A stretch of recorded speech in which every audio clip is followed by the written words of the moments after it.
மார்க்க கல்வியின் முக்கியத்துவம் கல்மேல்குப்பம் ஆறாவது உம்ரா மாணவர் ஹாஃபில் அயாஸ் அஹமத்.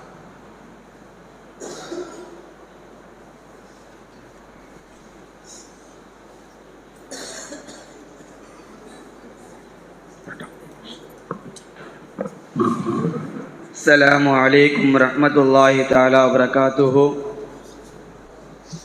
الحمد لله رب العالمين، نحمده ونستعينه ونستغفره ونؤمن به ونتوكل عليه ونعوذ بالله من شرور أنفسنا ومن سيئات أعمالنا، من يهد الله فلا مضل له ومن يضلل فلا هادي له، ونشهد أن لا إله إلا الله أن محمدا عبده ورسوله.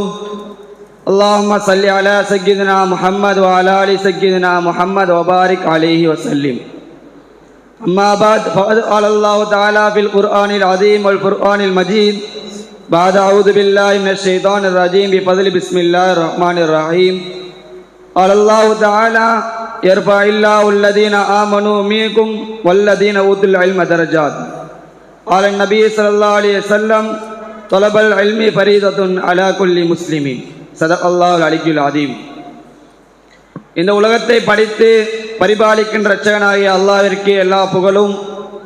மக்கத்தின் ராஜா மதீனத்தின் ரோஜாக எம்பெருமானார் ரசூலே கரீம் ஸல்லல்லாஹு அலைஹி வஸல்லம் அன்னவர்கள் மீதும் அன்னவருடைய குடும்பத்தார்கள் மீதும் அன்னுடைய அடிச்சுவடுகளை அப்படியே பின்பற்றிய சத்திய சஹாபாக்கள், தாபைன்கள், தாபைன்கள், குறிப்பாக இந்த மஜ்லிஸை நடத்தி கொண்டிருக்கின்றோம் நம்முடைய உஸ்தாத் ஷேகுல் ஜாமி அவர்கள் மீதும், இன்னும் இந்த மஜ்லிஸிலே அமர்ந்திருக்கும் அனைத்து உஸ்தாதர்களின் மீதும், மாணவர்கள் ஆகிய உங்கள் மீதும் என் மீதும் அல்லாஹ்வுடைய ரஹ்மத்தும் பர்க்கத்தும் என்றென்றும் உண்டாகட்டுமாக.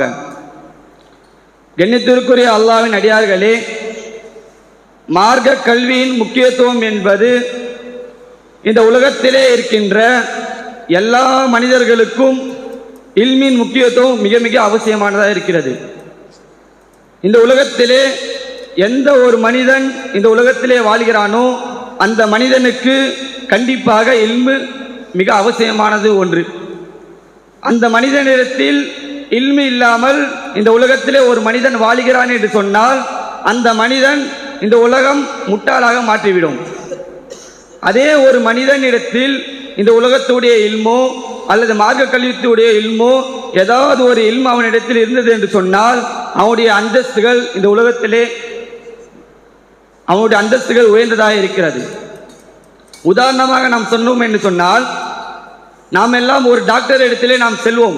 நம்முடைய நோய்கள் சரி செய்வதற்காக நம்முடைய டாக்டர் இடத்திலே நாம் செல்வோம். நாம் நேரடியாக சென்று அவர்களை சந்திக்க முடியாது. அந்த டாக்டர் அந்த ஹாஸ்பிட்டலே 9 மணிக்கு அந்த டாக்டர் வருகிறார் என்று சொன்னால் நாம் 6 மணிக்கெல்லாம் அந்த ஹாஸ்பிட்டலுக்கு போய் டோக்கன் வாங்கி 3 மணி நேரம் அந்த ஹாஸ்பிட்டலில் நாம் காத்திருக்க வேண்டும். இந்த அந்தஸ்து அவர் படித்த இல்முடைய அந்தஸ்து. அதே ஒரு போலீஸ் ஆபீசர் இடத்தில் நாம் ஏதாவது ஒரு விஷயத்தை பேசுவதற்கு செல்கிறோம் என்று சொன்னால் அந்த மனிதனுடைய பேச்சு மிக மெதுவானதாக இருக்கும். அந்த போலீஸ்கார இடத்தில் அந்த மனிதன் பேசுகிறான் என்று சொன்னால் பயந்து பயந்து பேசுவான். எங்கு நம்ம ஏதாவது சொல்லிவிடுவோமோ, வார்த்தை வாயில தவறாக வந்துடுவோமோ என்று பயந்து பயந்து பேசுவான். இது அந்த போலீஸ்காரர்கள் அவர்கள் படித்த இல்முடைய அந்தஸ்து. இதே போல உலகத்தில் இருக்கின்ற எத்தனையோ மனிதர்கள் எத்தனையோ கல்விகள் கற்று அவருடைய அந்தஸ்துகளை அவர்கள் அறிந்து கொள்கிறார்கள்.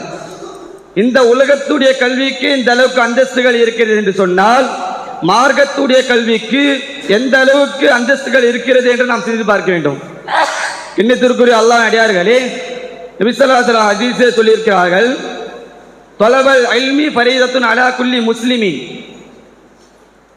இல்மை தேடுவது ஒவ்வொரு முஸ்லிம் மீது கட்டாய கடமையாக இருக்கிறது. ஒரு மனிதனுக்கு ஒரு நாளைக்கு எவ்வாறு 3 வேளை அவன் சாப்பிடுவதற்கு அவசியமாக இருக்கிறதோ அதை விட அவன் ஒவ்வொரு மூச்சுக்கும் இல்மு அவசியமாக இருக்கிறது என்று சொல்கிறார்கள்.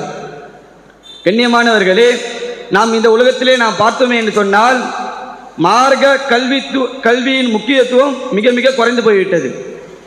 அதிகமாக இந்த உலகத்துடைய கல்விக்கு தான் இந்த உலகத்தில் இருக்கிற மக்கள் எல்லாம் முக்கியத்துவம் கொடுக்கிறார்கள். மார்க்க கல்வித்துடைய முக்கியம் எப்பொழுதுமே குறைந்து போய்விட்டது. நாம் உதாரணமாக சொன்னோம் என்று சொன்னால் இந்த உலகத்திலே எத்தனையோ பெற்றோர்கள் இருக்கிறார்கள். அவர்கள் என்ன செய்கிறான்னு சொன்னால் அவருடைய பிள்ளைகளை பள்ளிக்கு அனுப்புகிறார்கள். அவர்கள் தினந்தோறும் என்ன செய்வார்கள் என்று சொன்னால், அவருடைய பிள்ளை 9 மணிக்கு அவர் பள்ளிக்கு செல்கிறார் என்று சொன்னால் 6 மணிக்கெல்லாம் அந்த பெற்றோர்கள் எழுந்து அந்த பிள்ளையை எழுப்பிவிட்டு அவர்களுக்கு முகத்தை கழுவி அவர்களுக்கு பல்லு வளைக்கி விட்டு அவர்களை குளிப்பாட்டி அவர்களுக்கு எந்த ஆடையை போடுகிறாரோ அந்த ஆடையை அயன் பண்ணி கொடுத்து அவர்களுக்கு அந்த பிள்ளைகள் ஏதாவது ஹோம்ஒர்க் எழுதாவிட்டால் அந்த பெற்றோர்கள் அவருடைய கையை பிடித்து அந்த ஹோம்ஒர்க்கை எழுதிவிட்டு அந்த பிள்ளைகளை பள்ளிக்கு அனுப்புவார்கள். அதே பெற்றோர்கள் ஒரு மார்க்க கல்வித்துடைய விஷயத்திலே நாம் பார்த்தோம் என்று சொன்னால், ஒரு முஸ்லிமான ஒரு பெற்றோர்கள் அவருடைய பிள்ளைகளை மக்தபுக்கு அனுப்புகிறார்கள். அந்த பிள்ளைகள் என்ன கோலத்திலே செல்கிறார்கள் என்று சொன்னால், காலையிலே அந்த மக்தபு எழுந்திருக்கும் போது அந்த மக்தபுடைய டைம் எல்லாம் தாண்டி போயிடும். அந்த பிள்ளைகளை எழுப்பி அப்படியே அனுப்பிடுவார்கள். அவருடைய முகத்தை கொள்ள மாட்டார்கள், அவருடைய பல்லு வளர்க்க மாட்டார்கள். அந்த பையன் அந்த தூக்கத்திலே அந்த மக்தபுக்கு செல்வான். அந்த தூக்கத்திலே சென்று தூக்கத்திலே வீட்டுக்கு வந்து விடுவான். அந்த மக்தபுடைய பேக்கை தூக்கி வீசிவிட்டு அவனுடைய விஷயத்தில் ஈடுபட்டு விடுவான். கண்ணியமானவர்களே, இந்த உலகத்துடைய கல்விக்கு பெற்றோர்கள் முக்கியத்துவம் கொடுக்கிற அதே பெற்றோர்கள் மார்க்கத்துடைய கல்விக்கு முக்கியத்துவம் எப்படி இருக்குது என்று நாம் பார்க்க வேண்டும். இந்த உலகத்துடைய கல்வி என்பது இந்த உலகத்திலே அழிந்து போய்கிற ஒரு விஷயம். ஒரு மனிதன் இந்த உலகத்திலே என்ன ஒரு கல்வி கற்றாலும் எல்லா கல்வி கற்றாலும் இந்த உலகத்திலே இருக்கின்ற எல்லா கல்வி ஒரு மனிதன் கற்றுக்கொண்டாலும் அவனுடைய கபர் வரைக்கும் தான் அந்த கல்வி அவனுக்கு பயன் தரும். ஆனால் இந்த மார்க்கத்துடைய கல்வி இருக்கிறது ஒரு மனிதனுக்கு இந்த உலகத்திலும் வெற்றி தரக்கூடியதாக இருக்கிறது, நாளை மறுமையிலும் வெற்றி தரக்கூடியதாக இருக்கிறது. கண்ணியமான அல்லாஹ்வின் அடியார்களே, ஷாஃபி ரஹ்மத்துல்லாஹ் அவர்கள் இந்த உலகத்துடைய கல்வியை பற்றி கிதாபிலே எழுதுகிறார்கள். குல்லுல் உலூமி சிவல் குர்ஆனி மஸ்கலத்துன் இல்லல் ஹதீதி வ இல்முல் ஃபிக்ஹித்தீன். இந்த உலகத்திலே இருக்கின்ற எல்லா கல்விகளும் குர்ஆனை தவிர, ஹதீஸை தவிர, மார்க்கத்துடைய கல்வியை தவிர மீதமுள்ள எல்லா கல்விகளும் ஒரு மனிதன் அந்த விஷயத்திலிருந்து மற்றொரு விஷயத்தில் ஈடுபாடு கொண்டு அவனை வீணாக்கிவிடும் என்று சொல்கிறார்கள். இதிலே என்ன அவருடைய கருத்துக்கள் என்று சொன்னால், குர்ஆனை தவிர, ஹதீஸை தவிர, மார்க்கத்துடைய கல்வியை தவிர மீதமுள்ள எல்லா கல்வியும் வீணாதான் என்று சொல்கிறார்கள். அது மட்டுமல்ல, அந்த ஷாஃபி ரஹ்மத்துல்லாஹ் அப்படியே சொல்கிறார்கள், இல்மு என்றால் எதிலே அல்லாஹ் தஆலா சொன்னான், ஹத்தஸனா நபி ஸல்லல்லாஹு அலைஹி வஸல்லம் ஹதீஸிலே சொன்னார்கள் என்று சொல்லப்படுகிறதோ அதுக்கு பேர் தான் இல்மு. அது அல்லாத எல்லாம் சைத்தானுடைய வஸ்வசா என்று ஷாஃபி ரஹ்மத்துல்லாஹ் சொல்கிறார்கள். எந்த அளவுக்கு இந்த இல்மின் உலகத்துடைய இல்மை பற்றி ஷாஃபி ரஹ்மத்துல்லாஹ் கிதாபில் எழுதுகிறார் என்று சொன்னால், ஒரு மனிதன் நாளை கியாமத் நாளிலே அல்லாஹ்வை சந்திக்கிறான். எப்படி சந்திக்கிறான்னு சொன்னா, அவன் எல்லா விதமான பாவங்களையும் செஞ்சு விட்டான். இந்த உலகத்தில் எல்லா விதமான பாவங்களையும் செஞ்சு விட்டான், ஷிர்க்கை தவிர. அந்த மனிதனுக்கு சிறந்ததாக இருக்கிறது அதே ஒரு மனிதன் உலகத்துடைய கல்வியை கற்று அல்லாஹ்வை சந்திப்பதை விட அந்த மனிதனுக்கு சிறந்ததாக இருக்குன்னு சொல்கிறார்கள். அப்போ நீ பாவங்கள் எல்லாம் செஞ்சு விட்டு கூட அல்லாஹ்வை சந்தித்து விடு, அல்லாஹ் தஆலா கஃபூருர் ரஹீம், மன்னிக்கக்கூடியவனாக இருக்கிறான், இந்த உலகத்துடைய கல்வியை கற்று நீ அல்லாஹ்வை சந்திக்காதே என்று சொல்கிறார்கள். ஏன் இந்த அளவுக்கு இப்படி வலியுறுத்துகிறார்கள் என்று சொன்னால், ஒரு மனிதன் நாளை அவன் மௌத்தாவதற்கு பின்னால் கபரிலே வைக்கப்பட்டால் அந்த மனிதனுக்கு பலவிதமான கேள்விகள் கேட்கப்படும். அதிலே அவனுக்கு கேட்கப்படாது, நீ இந்த உலகத்திலே என்ன படித்தாய், நீ டாக்டர் படித்தாயா, போலீஸ் படித்தாயா, கலெக்டருக்கு படித்தாயா, உனக்கு ஏ தெரியுமா, பி தெரியுமா, சி தெரியுமா, அந்த கபரிலே அவனுக்கு கேள்வி கேட்கப்படாது. அந்த மனிதனுக்கு கபரிலே கேள்வி கேட்கப்படும், ஒரு குர்ஆன் ஓத தெரியுமா, ஒரு அலிஃப் என்ற வார்த்தை உனக்கு தெரியுமா, பா என்ற வார்த்தை தெரியுமா என்று அந்த கபரிலே கேட்கப்படும். கண்ணியமானவர்களே, இந்த உலகத்துடைய கல்விக்கு ஒருபொழுது முக்கியத்துவம் கொடுக்காதே என்று சொல்லவில்லை. தேவையான அளவுக்கு இந்த உலகத்துடைய கல்வியை கற்றுக்கொண்டு முழுக்க நாம் நம்முடைய மார்க்க கல்விக்கு தான் இந்த முக்கியத்துவம் கொடுக்க வேண்டும். ஏன் என்று சொன்னால், நாம் எத்தனையோ ஊர்களிலே நாம் பார்க்கிறோம், எத்தனையோ முஸ்லிமானவர்கள் அவர்கள் கலிமா சொன்னதை தவிர அவர்களுக்கு வேறு எதுவும் அறியவில்லை. குர்ஆன் என்றால் என்ன என்று கூட தெரியவில்லை, நபி ஸல்லல்லாஹு அலைஹி வஸல்லம் என்றால் அவர்கள் யார் என்று கூட தெரியவில்லை, ஆனால் முஸ்லிம். இதுக்கெல்லாம் ஒரு காரணமாக இருக்கிறது அவருடைய பெற்றோர்கள் அவருடைய சிறிய வயதிலே அவர்கள் மார்க்க கல்வியுடைய கற்றுக் கொடுப்பதுடைய விஷயம். அவர்கள் தன்னுடைய பிள்ளைகளுக்கு ஆரம்ப காலத்திலே அவருடைய மார்க்கத்துடைய கல்வி குர்ஆன் கற்றுக் கொடுப்பது, ஹதீஸ்களை கற்றுக் கொடுப்பது, இஸ்லாத்துடைய விஷயங்கள் எல்லாம் அவர்கள் கற்றுக் கொடுத்தாங்க என்று சொன்னால் அவருடைய அந்தஸ்துகள் அல்லாஹ் தஆலா இந்த உலகத்திலும் உயர்த்தி வைத்திருக்கிறான். நாளை மறுமையில் அல்லாஹ் தஆலா அந்தஸ்துகளை உயர்த்தி வைத்திருக்கிறான். கண்ணியமான அல்லாஹ்வின் அடியார்களே, ஒரு மனிதன் அவன் சிறப்பு படுகிறான் என்று சொன்னால் அந்த இல்மின் மூலியமாக தான் அவன் சிறப்பு படுகிறான். முதலாக அல்லாஹ் தஆலா ஆதம் அலைஹிஸ்ஸலாம் அவர்களை அல்லாஹ் தஆலா முதலாக அல்லாஹ் தஆலா படைத்தான். ஏன் அல்லாஹ் தஆலா மலக்குமார்களை ஆதம் அலைஹிஸ்ஸலாம் சஜ்தா செய்தான்? எப்படி இந்த சிறப்பு கிடைத்தது என்று சொன்னால் அல்லாஹ் தஆலா திருக்குர்ஆனிலே கூறுகிறான், வல்லம ஆதமல் அஸ்மா குல்லாஹ். ஆதம் அலைஹிஸ்ஸலாம் அவர்களுக்கு எல்லா பொருட்களின் பெயர்களையும் நான் கற்றுக் கொடுத்தேன் என்று அல்லாஹ் தஆலா கூறுகிறான். அதாவது ஆதம் அலைஹிஸ்ஸலாம் அவர்களுக்கு அல்லாஹ் தஆலா படைத்ததற்கு பின்னால் இல்மை கொடுத்தான். அந்த இல்மின் மூலியமாக ஆதம் அலைஹிஸ்ஸலாம் அவர்கள் சிறப்பு படுத்தினார்கள். எல்லா மலக்குமார்களும் ஆதம் அலைஹிஸ்ஸலாம் அவர்களை சஜ்தா செய்தது. அது மட்டுமல்ல, ஆதம் அலைஹிஸ்ஸலாம் மகனாகிய ஆபில் இரண்டு பேரும் ஒரு விஷயத்திலே அவர்கள் குர்பானியுடைய விஷயத்திலே அவர்கள் பொறாமைப்பட்டு கொண்டு ஒருவர் மற்றவரை கொலை செய்து விட்டார். ஆபில் என்பவர் ஆபிலை கொலை செய்து விட்டார்.